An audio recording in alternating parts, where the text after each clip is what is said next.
Welcome to the Deep Dive. Today, we're looking into something really practical, generating extra income, specifically with business ideas for single mothers. Yeah, we checked out this YouTube video from Jeannie Dollar's Business Ideas for Single Moms to make extra $2,500 a week. And what really jumps out, I think, is how it gets the unique challenges single moms face. That whole juggle with time, money, even just finding an idea. Exactly. It acknowledges that balancing act. It's tough. And you know, a big worry for lots of people is thinking you need a pile of cash to start a business. That feels like a barrier. Mm-hmm. So our mission today is really to pull out the actionable ideas from this video, the ones that don't need huge investment but could still be, quite profitable. Finding that sweet spot, basically. Low startup cost, decent potential. Right. Okay, so let's unpack this. First up, an idea it's really taken off. Mommy blogging. Yeah, and the video frames it as more than just like telling stories. It's about using your writing skills, your actual parenting experience, and just being relatable. Relatability is key there. Definitely. The target audience is pretty clear. Other moms needing support, new moms, soon-to-be moms. It sounds like building a community online. Yeah. And the video mentions benefits beyond money, like that connection and having a creative outlet. Which is valuable in itself, but okay, how do you actually make money from it? Good question. Well, the video talks about a few ways. Marketing, advertising on the blog itself. Like banner ads and stuff. Yeah, exactly. Yep. And it sort of hints at other monetization strategies too, suggesting more options open up as your audience grows. Okay. And for someone thinking, where do I even start? The video gives some concrete tools. Right. It suggests GoDaddy for your domain name. That's your website address. Got it. HostGator for hosting, which is where your site lives online. Yeah. The Astra theme for the look. Right, the design. And Aweber for collecting emails, building that list. So kind of a starter pack. That's pretty helpful. And it mentions this is timely, right? Mommy blogging is popular. Very popular. As the video points out, moms are really looking for these online spaces and advice, so there's definitely an audience if the content is good and, authentic. Okay, let's switch tracks a bit. Nutritional consulting. This one leans on existing expertise, obviously, if you know your stuff about healthy eating. Which many moms focus on anyway. Exactly. The video even mentions you could potentially do consultations right from home. That adds flexibility. Huge flexibility. But, and this is important, the video does flag things like waivers, business licenses. Legal stuff. Yeah, and having the right degrees or certifications, especially if you're positioning yourself as a dietitian, you've got to have the credentials. Right, you can't just wing it with health advice. But assuming you do have that background, it sounds like a solid option. Easy to operate, flexible. That's the angle, yes. Okay, next idea, advisory services. Sounds a bit more corporate. Maybe a little. But the core idea is using your past career experience, starting a consulting firm, maybe part-time flexible hours. The key thing the video stresses is that your consulting has to match your background. Like the example given, a psychology degree needs a license to practice therapy. Okay, so you stick to your lane, basically. But it's not just therapy, right? The video mentioned other areas. Oh, yeah. Media relations, event management, PR, those were options. Interesting. And even things like career counseling, marriage counseling, maybe financial advice if you have that background. It's about packaging your expertise. Makes sense. Taking what you know and helping others with it. Okay, another writing-focused one. Content creator. This feels pretty accessible. The video specifically says you don't need a journalism degree. Just good writing skills and dedicated time. Pretty much. You could write for your own blog, sure, or freelance for others, maybe contribute to existing sites. Perfect for when the kids are in school or asleep, maybe? Potentially, yeah. But the video does highlight managing assignments, hitting deadlines. That self-discipline is crucial for freelancing. Definitely. Can't just write when inspiration strikes if you have clients. Right.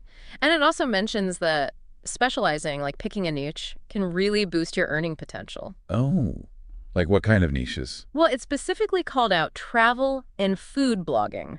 Apparently, those can be good for getting brand endorsements. Ah, okay. Sponsored posts and things like that. Exactly. And here's a kicker. The video claims that some freelance writers on places like Upwork or Fiverr actually earn more than people in like traditional office jobs. Wow, really? That's quite a statement. It is. Shows the potential, I guess. Okay, totally different direction now. Hands-on stuff, a babysitting business from home. Yeah, it feels like a natural fit for some moms. But again, the video brings up the practicalities. Government approval might be needed. Installations, yeah. Having enough space. Maybe managing staff if it grows. Having the right toys and resources for the kids. Safety first. Absolutely critical. Yeah. But if you genuinely love being with kids, it could work well, maybe even get business just from neighbors. Could be. And the video lists essential qualities. Patience, thinking fast, being cautious, and just enjoying kids, fundamentally. And supplies too. Yep. First aid gear is a must. Age-appropriate toys, snacks, drinks, water, juice, milk. Being super careful about allergies, having parent contact info perfectly organized, it's a big responsibility. No doubt. So see something maybe a bit simpler to start. Dog walking. This one seems quite straightforward. Flexible, too. The video suggests you could do it while your kids are at school. Or maybe even bring them along sometimes. Potentially, depending on the dogs and the kids. But the barrier to entry seems low. Check with neighbors who have dogs, basically. And pricing is simple hourly or weekly charge. Yep, easy to set up. Okay, another service idea addressing a real pain point. A pickup service for school kids. Oh yeah, this tackles that timing issue for working parents. School gets out, but the workday isn't over. Exactly. So this could be cheaper for parents than formal after-school care, potentially. That's the idea presented. However, a really crucial point the video makes is about licensing and insurance. Right. You might need a special driver's license or extra insurance, depending on where you live. Definitely something to research thoroughly. Can't just start taxiing kids around without checking the rules. Got it. Essential homework there. Okay, back to the online world. Becoming an online influencer for parents. This feels like a natural step for people already active online, sharing their parenting journey. And the video mentions various platforms, writing, blogs, YouTube, Instagram, Facebook groups. So you can kind of pick your medium, whatever suits you. And how does the money part work? Well, once you build that audience and trust, the video talks about marketing products, maybe your own or others. Affiliate marketing, too. That's where you get a commission for recommending stuff. Exactly. You share a link, someone buys through it, you get a small cut. Interesting. Okay, Airbnb hosting. This one uses the asset of your home, potentially. And your availability. The video points out that single moms might actually be more available during odd hours or even standard work hours if they're home. True, for check-ins or issues. Right. And you could offer various services, just key management or full cleaning and laundry, restocking snacks and toiletries. Oh, different levels of service. Yeah, and you could charge per unit, per stay, or maybe per service visit. The video suggests it's especially good in cities with lots of Airbnbs already. More demand for hosting help, I guess. Yeah. Okay, nearly there. Event coordinating. For the organized creative types. That's the profile, yeah. If you're good at planning, managing details, dealing with people. What kind of events? Could be anything from special parties, birthdays, anniversaries, to booking vacations for people, maybe small corporate events. And charging per project or hourly? That's what the video suggested. Offers flexibility. Okay, last one. Selling gift baskets. This taps into that, what do I buy 'em problem. Totally. The key, according to the video, is quality packages at reasonable prices. You need good stuff inside. And you'd need reliable suppliers, right, for the items in the baskets? Definitely. Finding wholesale options would be smart if you plan to do decent volume. Building relationships with suppliers is important. How do you sell them?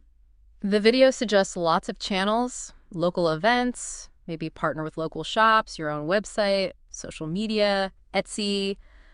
Get the word out everywhere. Partnering with local shops is a neat idea. Maybe include their coupons or samples? Exactly. That kind of cross-promotion could work well.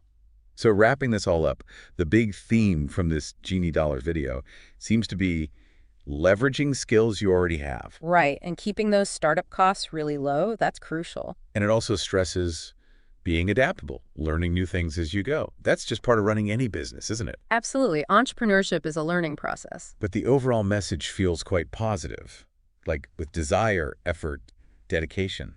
These aren't just pipe dreams. They could actually work. Yeah, they seem like real possibilities, which leads to a good question for everyone listening, maybe. Go on. Well, thinking about all these different options, what hidden skill or, I don't know, passion do you have that could maybe become something valuable for your community, a service or a product? That's a great final thought. Definitely something to mull over.